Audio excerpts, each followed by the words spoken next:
numbskulls. We are the Safety Patrol. We have come to drive you away from this fair land.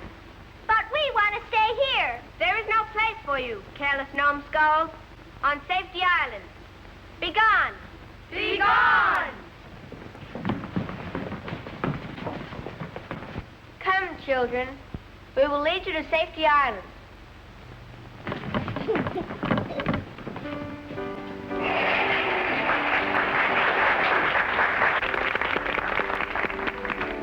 What an actor, our Tommy. Oh, they were all good. Well, I have to scoot back to the office. All right, dear. I'll ride with Mrs. Keith. We want to shop anyway. It was a lovely performance, children. This morning you were all wonderful. It was a fine safety play. Thank you, Miss Mitchell. I'm not ever going to be a careless numbskull. I'm going to grow up to be a patrol boy like Tommy Tucker and never be in an accident.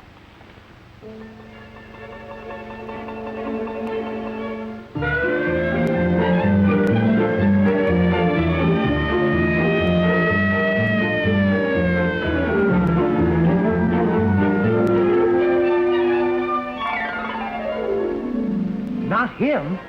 Yes, it is. The boys told me when I called the station just now. Yes, this is the mayor. What? In the hospital? I'll be right over. I tell you, Mrs. Blake, I was sick when I heard about it.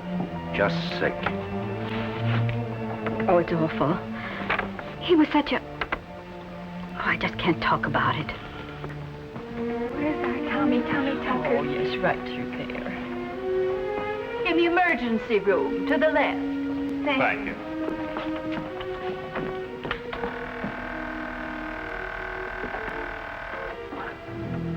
Yes? Yes, they just brought him in. I know. Everybody in town is saying the same thing. Why did it have to happen to him, of all people? I know, but we're his parents. I'm sorry.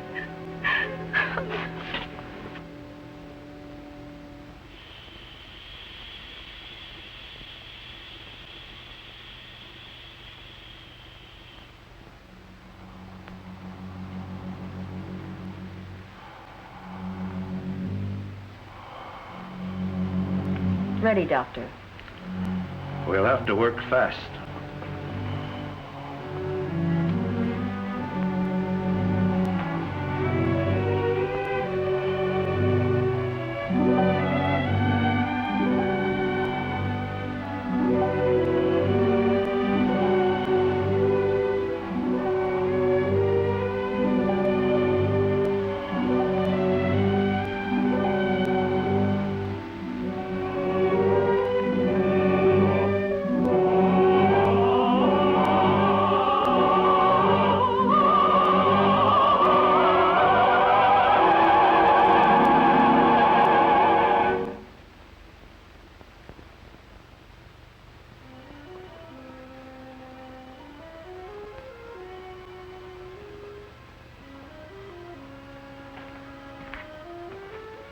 You'll have to stop and be identified, son.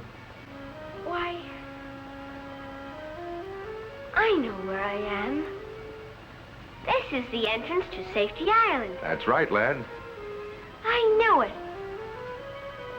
Why, this is exactly like I thought it would be. Just exactly. I learned all about Safety Island in our school pageant. Of course, your school pageant was just play acting. This is the real thing. The real Safety Island. Gee, I think I'd like it here. That's fine, son. I'll get the book and check you in.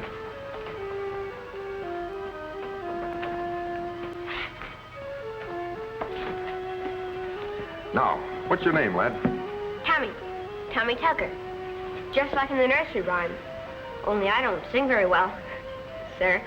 Tucker. Oh, Tommy Tucker, is it? Why, Tommy, I know all about you. You do? Sure, I've been watching you through my earthoscope. Look, I'll show you. Now, Tommy, look right through there. You see? That's the town where you live. Gee. But Tommy, now that I think of it, you aren't supposed to leave the Earth for a long, long time.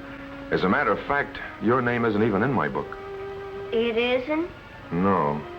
But, look, I've got an idea. We could use a fellow like you on Safety Island.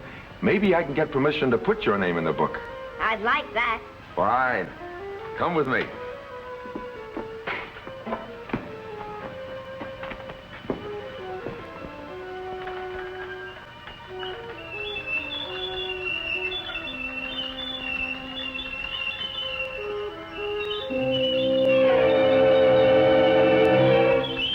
Oh, that's just some careless numbskulls over there. You mean there really are careless numbskulls? Oh, yes. But you don't have to worry about them anymore. They can't get onto Safety Island. Come on.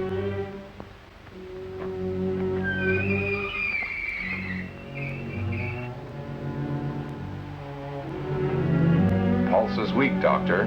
Very weak.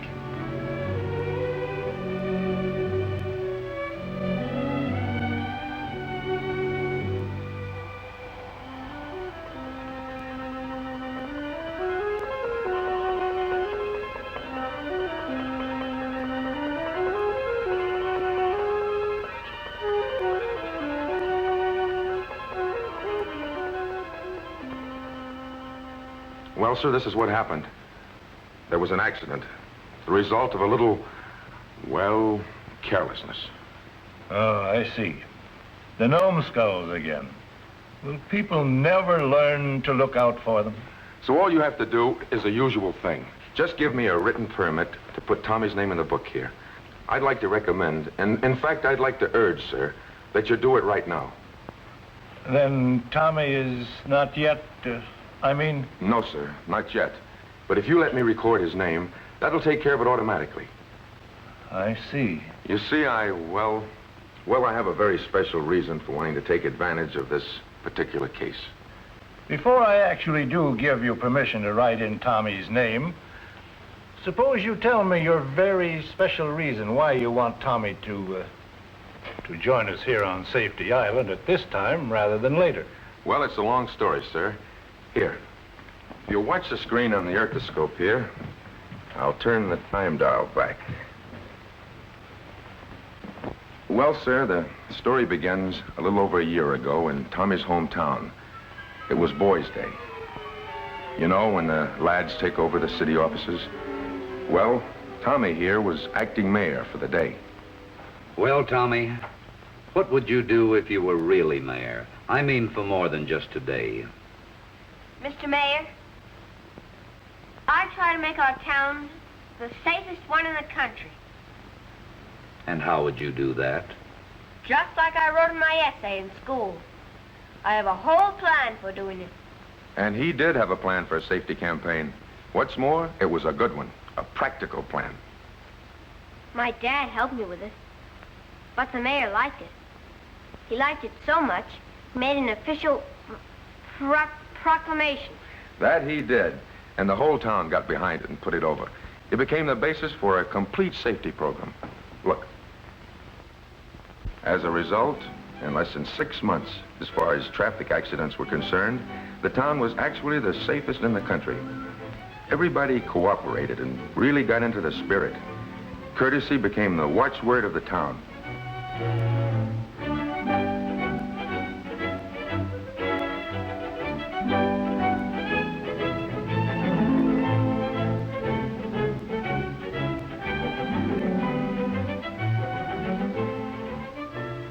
The police department established special safety inspection lanes to be doubly sure that every car in town met the safety standards. The police department also helped out by working with the schools and teaching classes in pedestrian safety to children. Now, let's see, how many can tell me what's wrong with picture number 2? All right, young lady, suppose you tell us what's wrong with this picture. He should have walked to the corner where the patrol boy was. That's absolutely right. Now, what else did he do that was wrong? All right? Should not have walked between the parked cars. That's right. And do all you children know why? Because it is dangerous. One of the cars might start up and pinch his legs bad. Another car might be coming along the street and couldn't see him in time to stop. I know another reason. You do? And what's that? If he walked between the parked cars, he might get his new clothes dirty. That would make his mother mad. And the grown-ups, too, had lessons in safety. The parent-teachers, the civic club, and, well, just about every other organization in town did everything possible to make the program a complete success. So, as you can see, the Citizens Committee has come a long way in rounding out the Tommy Tucker Safety Program. We've installed new signal lights where needed. And we've done a lot of other things, like getting rid of the blind spot at the 2nd Avenue Bridge. But this is merely a progress report. The job is far from finished. We still have a lot of, well, educating to do. Because safety is always everybody's business. And believe me, Tommy really started something with his safety program. And it got results. Why, it wasn't long before every citizen of Tommy's town was safety-minded.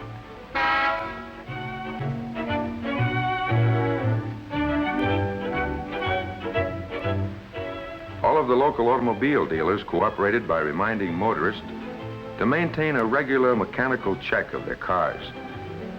One of them had a series of regularly scheduled safety movies right in the showroom. And not only are our highways patrolled, painted with safety lanes, guarded with safety warning signs, and new signal lights installed where needed, but the highways themselves are engineered for safety. Organizations such as the Automobile Manufacturers Association, the Inter-Industry Highway Safety Committee, the National Safety Council, are constantly working to improve the safety habits of drivers and pedestrians alike. And each year, the automobile manufacturers spend millions of dollars designing and building still greater safety into every possible part of the cars they make. Yes, the all-steel bodies, the safety glass, sealed beam headlights, four-wheel hydraulic brakes, ever safer tires, safety rims, and the hundreds of other safety features and refinements contribute enormously to the safe driving record of the car. But the absolute safety of the car depends on the skill, the knowledge, the safety habits of the drivers and the pedestrians. In other words, it all depends on you. So you can see, sir, that everybody in town worked hard to put the safety program over. And our town really became the safest community in the country, too, sir. I even had my picture in a map because our accident record was cut way, way down. That's true. Well, at least it was true for a while. And then gradually the old constant menace came back again. What's the constant what you said? Well, Tommy, the constant menace to safety is, well, it's carelessness. Occasionally taking little chances. You mean the careless numbskull? Exactly. Let me explain. While we all know that a great number of accidents are caused by plain, reckless driving and by people who break laws, like jaywalking or crossing against the traffic signals, driving too fast or driving when intoxicated, there are still an awful lot of accidents that are caused by people who think they're good drivers or careful pedestrians. I call them the fringe people because they're always on the fringe of an accident. You know why? Because every so often they take little chances. They become careless numbskulls who think that accidents can only happen to the other fellow. And I'll tell you something else. Almost every person who drives is occasionally guilty of this thoughtlessness. Look. I think you should see this, sir.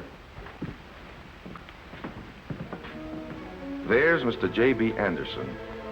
Now, he knows better than to get out on that side of the car. And as a rule, he doesn't do it.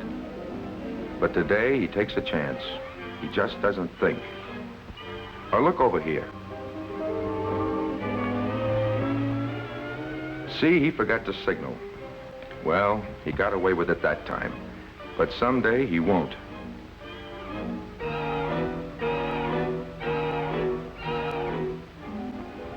There's a numbskull racing to beat the light just to save a few seconds.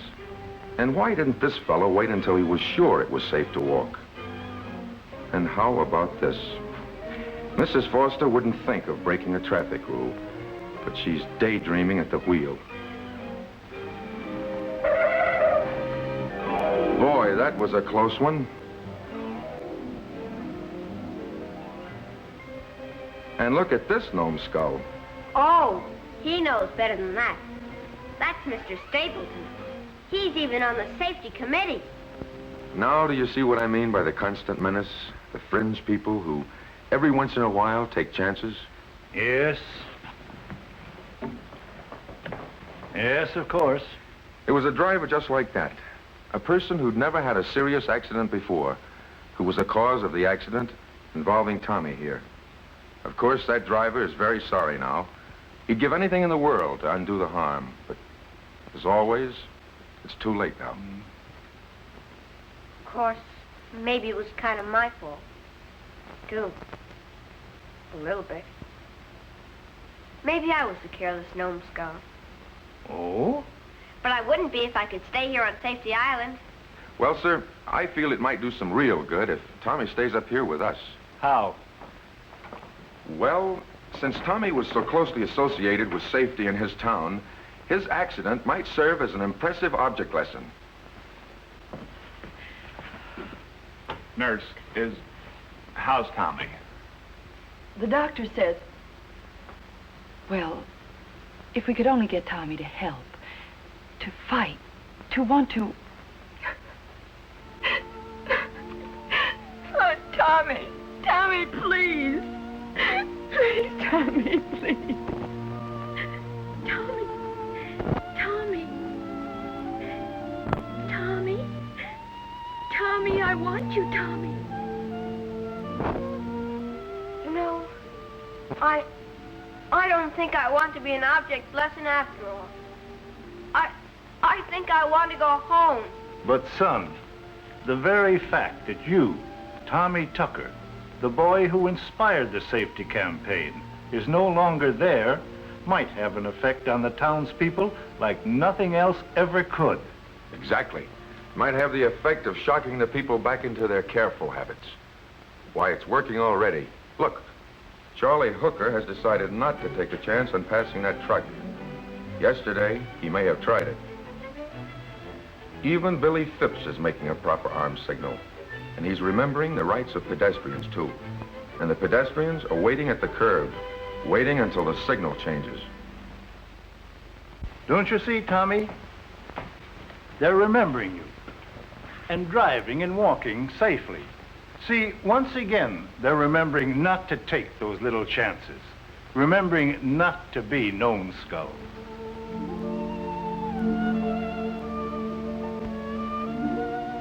But please, sir, my mommy and my dad are awful worried about me. And I don't want to stay here. Won't you please let me go back to my mother and dad? But, Tommy, if you go back, most of the people will forget about this in a few weeks and get careless all over again. No, they won't.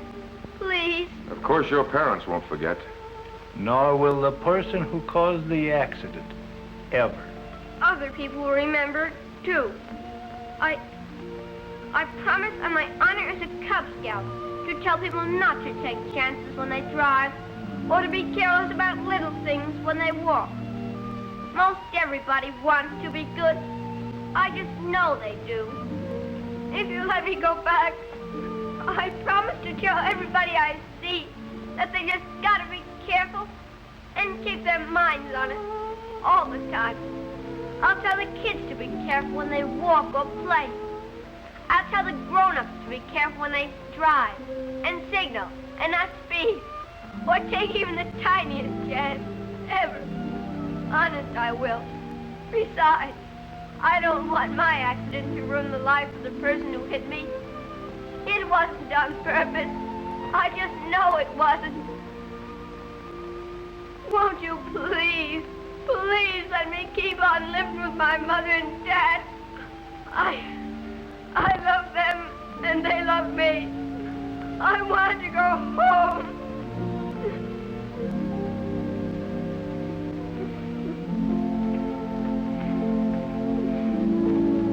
Well, sir?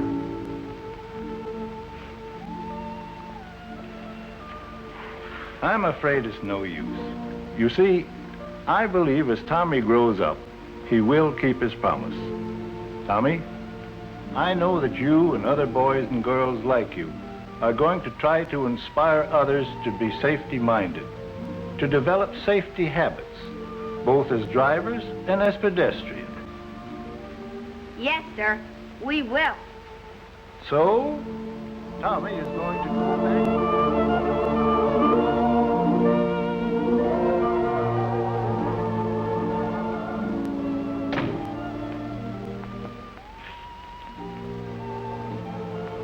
Tommy is going to be all right.